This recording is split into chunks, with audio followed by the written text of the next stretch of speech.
Twilight engulfed the small town, wrapping it in a pastel blanket of darkness.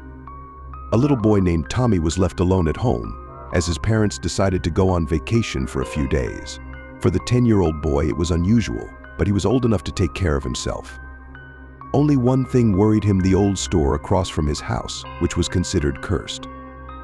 For as long as Tommy could remember, this store had been closed and abandoned.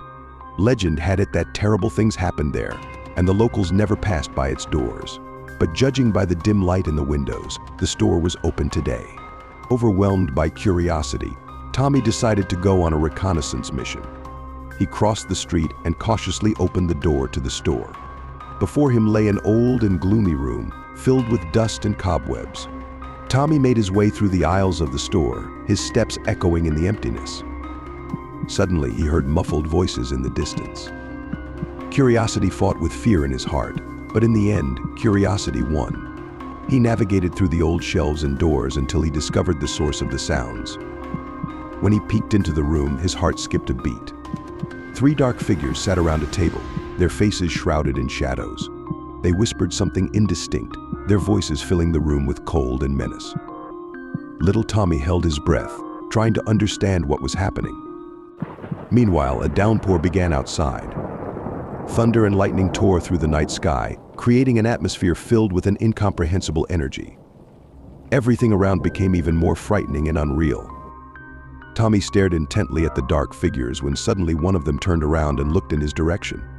Invisible eyes pierced his soul, and he felt fear engulfing his being. He froze, unable to move from his spot. Suddenly, someone's hand heavy fell on his shoulder. Tommy turned around, startled, and saw a man with deep eyes and a beard that seemed to merge with his own fear. The man didn't say anything, but his presence instilled in Tommy a sense of calm. The man took the boy's hand and led him out of the store. The wind rustled around them, as if whispering to them both. They ran through the streets of the town until they reached Tommy's home. The man told the boy never to return to the old store under any circumstances, as the forces of evil contained within its walls were capable of destroying everything they touched. Tommy only nodded, understanding that the terrifying adventure was behind him. He gratefully looked at the stranger, who saved him from danger, and entered his home, feeling safe and protected. Tommy told his family about what happened, and they hugged him, glad that he returned safe and sound. But even years later, Tommy sometimes saw dark shadows in his dreams and heard the whisper of sinister voices, reminding him of that terrible day when he almost fell victim to the forces of evil. Since he grew up and became an adult, Tommy never forgot that cursed store and the dark figures inside. He shared this story with his friends, hoping to warn them of the dangers that the cursed store might hide. Tommy always felt a shiver down his spine when he remembered the smell of decay and the sinister shadows that enveloped him on that dreadful day. But over the years, he realized that it was this adventure that made him stronger and taught him to be vigilant. Now, as an adult, he understood that the world is full of mysteries and dangers, and everyone should be prepared for them. Tommy decided that he would never forget the lesson that the store had taught him, and would always remember that something inexplicable and frightening could lurk around every corner. But in the evenings, when he was alone at home, Tommy still sometimes went downstairs to the first floor, stood in front of the window, and stared at the store. Old memories evoked a tremor in his heart, but he knew it was just a memory of events that changed his life. But every time he looked into the dark windows, he felt that something inside the curse's store was awakening, and he could never be sure that it wouldn't come back to get him again.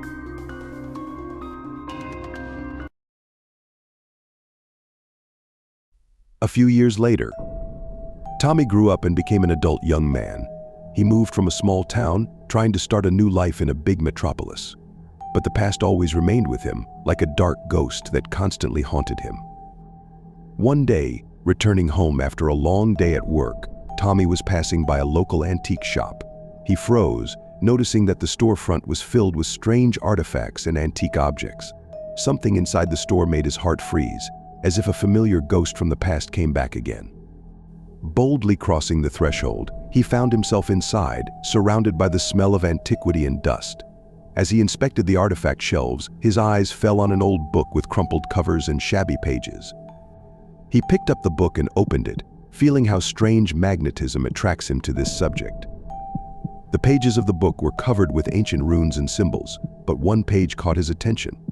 It shows a map indicating the location of the old store where he spent one of the most terrible days of his life. His heart beat faster when he realized that the store, which seemed to be closed forever, was again open to visitors. Fear overwhelmed him when he realized that he had fallen into the trap he was looking for. He knocked on the door, shouted for help, but his screams were lost in the darkness of this place. Suddenly, shadows came out of the darkness, surrounding him on all sides. He realized that it was the end, that his curiosity led him to death. So the old store remained a sinister and dangerous place where it is better not to return. Tommy fell victim to his own curiosity, and his disappearance remained a mystery to everyone who knew him. But his story has become a warning to others, a reminder that sometimes it is better not to touch the dark corners of the world that are better left alone.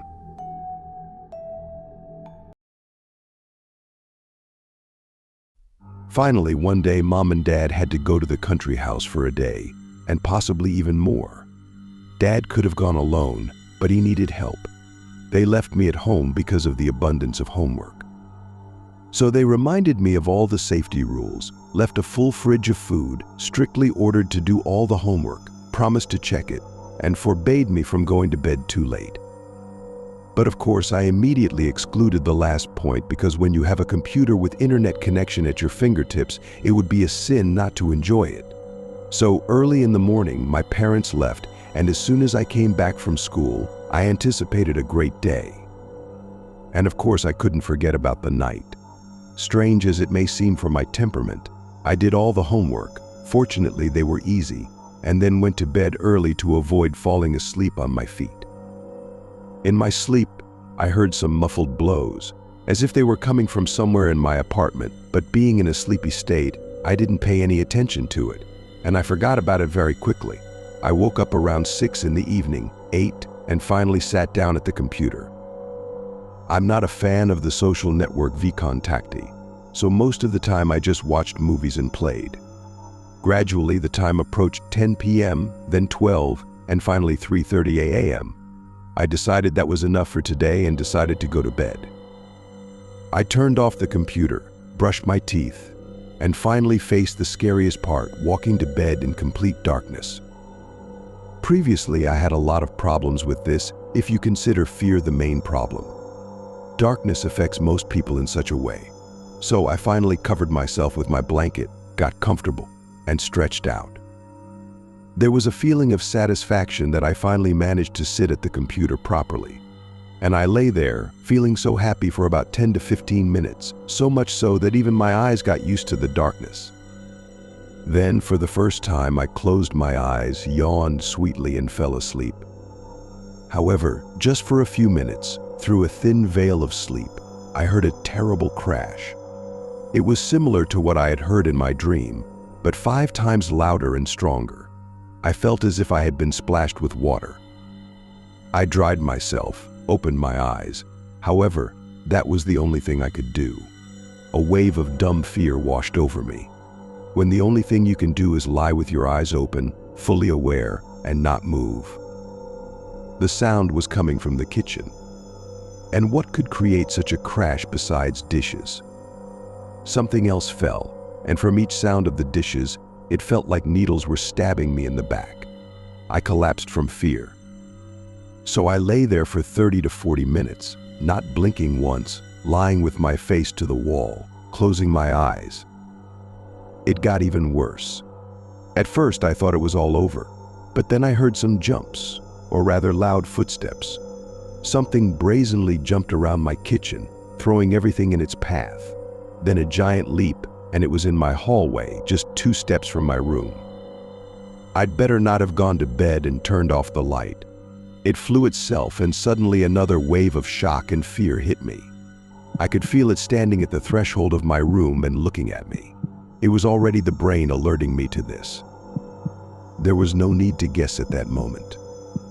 I thought about my parents and the possibility that I might never see them again. And again I lay there, feeling that nightmare gaze on me for about half an hour. Then again, rapid movement around the apartment and a terrible crash of a broken window. Apparently, it was so strong that it turned the window frame inside out as if it were cardboard. Then my strength finally failed me, and I fell into oblivion. I woke up around 9 a.m. when everything calmed down. I felt a joyful feeling in my soul, as if it was all over. It arose on its own. For example, when you feel sick at night, and then you fall asleep. And in the morning you wake up confident that it's all over. And it really was all over. I didn't even want to see what was in the kitchen, but I had to. My God, I thought. It wasn't a dream.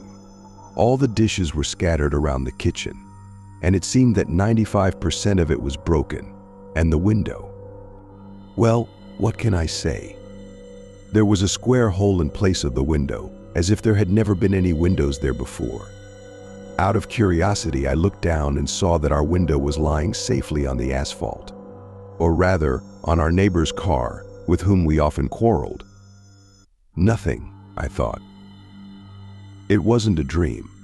All the dishes were scattered around the kitchen, and it seemed that 95% of it was broken, and the window. Well, what can I say? There was a square hole in place of the window, as if there had never been any windows there before. Out of curiosity, I looked down and saw that our window was lying safely on the asphalt, or rather, on our neighbor's car, with whom we often quarreled. Nothing, I thought. The main thing is that I'm alive. After an hour, my parents arrived and were even more shocked than I was. Naturally, they didn't believe me and just said that I was worse than a little child and that I was an idiot. It was hurtful to the point of tears, when you almost get killed at night, but of course no one believes you. We replaced the window with a new one, already plastic. We had long planned to install it. We paid for the repair of the neighbor's car. However, that was not the main thing. I kept wondering why it didn't kill me then, but just stood and watched. Was it some kind of test? In any case, I'm just glad I'm alive.